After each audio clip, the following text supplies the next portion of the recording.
ദൈവത്തിന്റെ ഏറ്റവും പ്രിയമുള്ളവരെ, അവിടുത്തെ സമാധാനം ഞാൻ ആശംസിക്കുന്നു. ഇന്ന് കർത്താവ് നമുക്ക് നൽകുന്ന ദൂത് 1 തിമോത്തിയോസ് 2:8.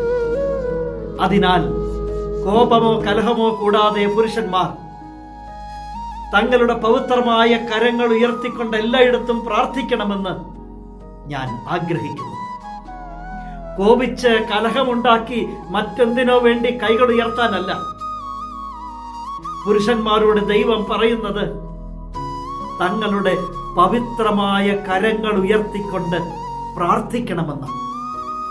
പ്രാർത്ഥിക്കാൻ വേണ്ടി കൈകൾ ഉയർത്തണം. കൈകൾ വിരിച്ചു പിടിച്ച് പ്രാർത്ഥിക്കുന്ന ഒരു പിതാവിനെ കാണുന്ന മക്കൾ അത് അനുകരിക്കും. അതവർക്കൊരു നല്ല മാതൃകയാണ്. അങ്ങനെ സാധിക്കണം. നമ്മുടെ കരങ്ങൾ ഉയർത്തി പ്രാർത്ഥിക്കാൻ, കരങ്ങൾ വിരിച്ചു പിടിച്ച് പ്രാർത്ഥിക്കാൻ നമുക്ക് സാധിക്കണം. അതൊരു സമർപ്പണമാണ്. അതൊരു വിശ്വാസത്തിന്റെ സാക്ഷ്യമാണ്.